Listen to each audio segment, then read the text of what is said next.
செந்தமிழ்நாட்டு தமிழச்சியே சேலை உடுத்த தயங்குறியேன்னு யாரை பார்த்து இனிமேல் கேட்க முடியாது. ஏன்னா எந்த தயக்கமும் இல்லாமல் சூப்பராக புடவை கட்டத்தான் நம்ம ஸ்ரீ சாய் சில்க்ஸில் ரெடிமேட் புடவைகள் எக்கச்சக்கமாக இருக்கே. அதுவும் செம தீபாவளி ஆஃபர்ஸோட நம்ம பாரம்பரியம் மாறாமல் மடிசார் புடவை கூட ரெடிமேடாக கட்டுற மாதிரி ஸ்டிச் பண்ணி தராங்க. என்னென்ன தீபாவளி ஆஃபர்ஸ்ன்னு ஒவ்வொன்றா சொல்கிறேன், நோட் பண்ணிக்கோங்க. ஸ்ரீ சாய் சில்க்ஸில் எடுக்கிற புடவையை 30 செகண்டில் கட்டுற மாதிரி சிங்கிள் ப்ளீட் ரெடிமேட் புடவையாக கன்வெர்ட் பண்ணி தராங்க, அதுவும் ஃப்ரீயாகவே. நம்ம 3 புடவை எடுத்துகிட்டு போனால் ஒவ்வொரு புடவையும் 399 ரூபாய்க்கு சிங்கிள் ப்ளீட் ரெடிமேட் புடவையாக கன்வெர்ட் பண்ணி தராங்க.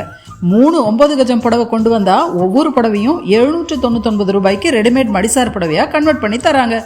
ஹைலைட் என்ன தெரியுமா? மார்னிங் 9:30 to 10க்குள்ளே புடவைகளை கன்வெர்ட் பண்ண கொடுத்தா 24 ஹவர்ஸில் டெலிவரி வாங்கிக்கலாம். இது மட்டும் இல்லைங்க, நங்கநல்லூர் ஸ்ரீ சாய் சில்க்ஸில் 499 ரூபாயிலேருந்து புடவைகள் ஆரம்பமாகுது.